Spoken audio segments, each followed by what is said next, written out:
On June 21st, just a day after President Donald Trump reportedly rejected plans to attack Iran in retaliation for the downing of a U.S. drone, the exiled Iranian organization known as Mojahedin-e Khalq, or the MEK, shepherded 2,000 of its followers to rally outside the State Department.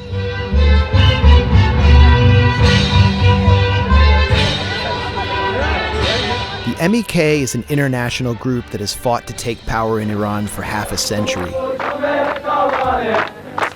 Its ruthless approach has twisted the group into what many observers and former members describe as a cult that wields violence to bleed its enemies while accepting support from anyone willing to help, whether it's Saddam Hussein or Saudi Arabia.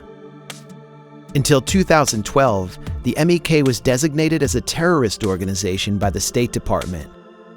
But that all changed when Washington decided that the group could be useful in fomenting Iranian regime change.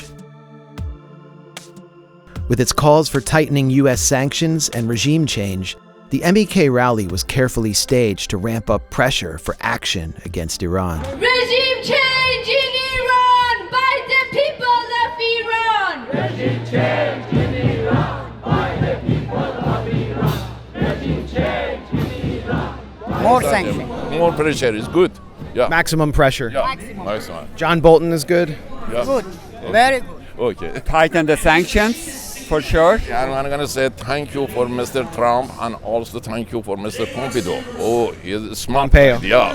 Thanks a lot. Koch brothers. Yeah. Okay. Thanks a lot. If U.S. support the resistance, so we can fight against the Iranian terrorist regime. As at every MEK rally, this one featured an array of former and current U.S. officials. Besides Republican Representative Tom McClintock, Democrat Brad Sherman appeared on stage to praise the MEK as Iran's legitimate resistance.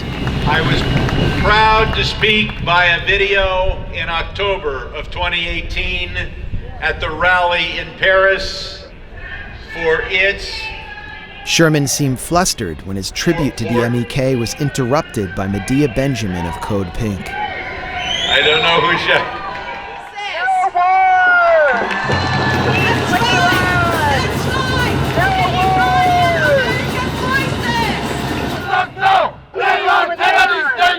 That lady, she goes to Iran. She gets paid by terrorists, by barbaric regime of Iran.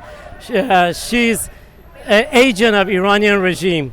The regime of Iran killed more than 150,000. How do you know that she's paid by the Iranian government? Look at the picture. She's with Zarif, and she goes to Iran all the time. That's the picture, that's the evidence. The claim that Code Pink was working for Iran's government was completely unfounded. However, the many current and former U.S. officials appearing at the MEK's rally appeared to be raking in lucrative fees from the organization. I saw the governor of New Mexico, the former governor, Bill Richardson. Does he get paid by the MEK? I don't know. And he support the Iranian people like Giuliani, like John Bolton and other people.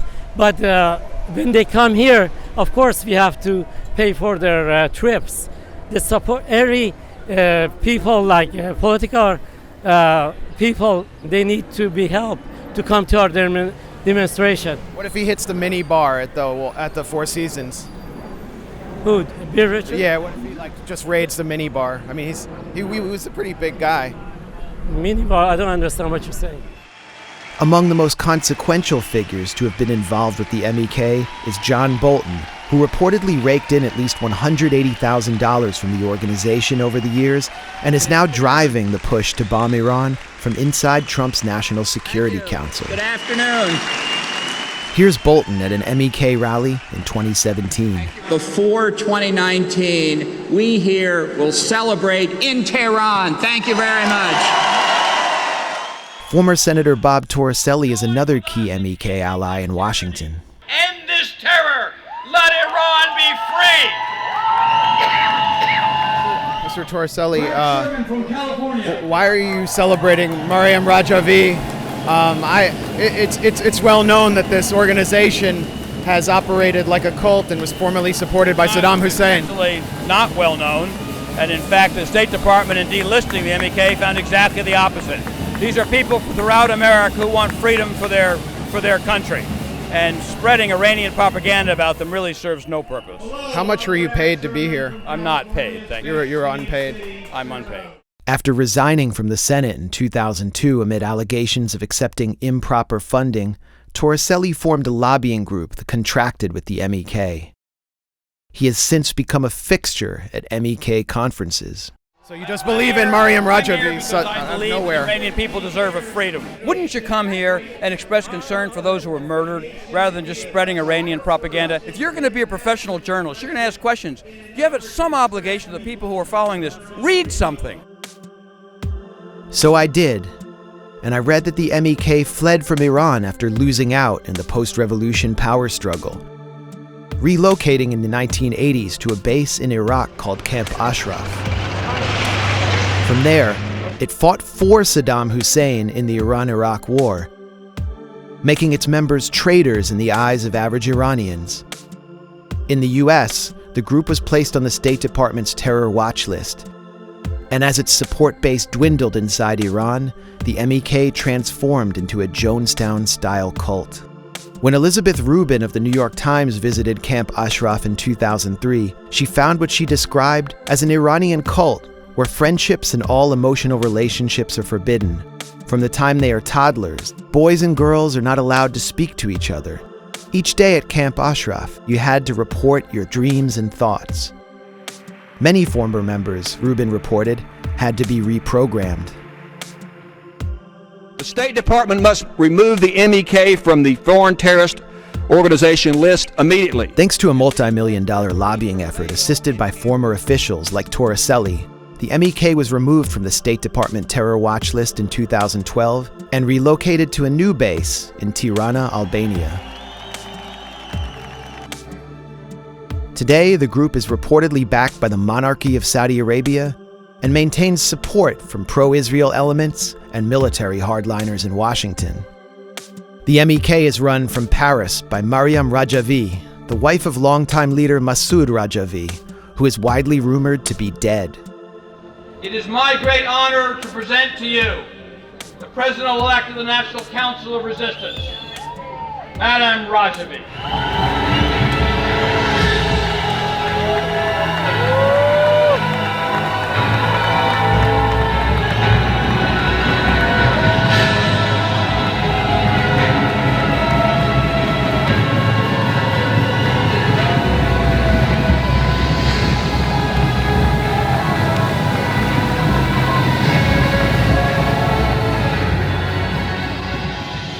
مسعود وقتی که گفتیم مرگ در ارتجاع پایان ایستادیم و گفتیم و میگوییم سرنگونی سرنگونی سرنگونی. Retired General Jack Keane has been one of the strongest supporters in Washington of Donald Trump's policy of maximum pressure on Iran. At the MEK's rally, Keane celebrated the harm Trump's policy has caused to average Iranians. Iran's economy is in recession. It has contracted 6%. The currency has significantly devalued. Unemployment is skyrocketing. As you know, there are food shortages and power outages, and there's growing civil unrest. The maximum pressure campaign is working. Iran is choking on the sanctions. I tried to challenge Keane to defend his sadistic comments and the strategy behind them, but I was pushed back by a team of MEK bodyguards. General Keane, you appeared to celebrate the starvation of the Iranian people due to U.S. sanctions. Why did you celebrate the starvation of Iranians? General, do you think Americans want to fight and die for a war in Iran? How many Americans should die for a war in Iran, General? In my own mind. General, what did you learn any lessons out of the war in Iraq? General, how much did the MEK pay you to be here? You're physically pushing me. Just an answer on that. Celebrating people starving due to U.S. sanctions. Well, he went in his black car. This is General Jack Keane of the Institute for the Study of War, funded by the arms industry, at an MEK rally. After my attempt to question Keane, we were followed by those very same MEK bodyguards who did their best to prevent us from speaking to followers. So if he's following from behind us now, he'll keep turning around. Teddy bear, cult member, turn around. Cult member, turn around. And it's all because they don't want their rank and file to say what they really think. This organization is trying to appear that it's project the image that it's all about democracy and human rights, but what they really want is to destabilize Iran. And it's pretty clear they want a military intervention. And so they're trying to just prevent us from talking to anyone. The money comes from them. You're saying that Iran paid us to be here? I support Khomeini. They say I support Khomeini. So now they've changed their message a little. My grandfather was his personal guard.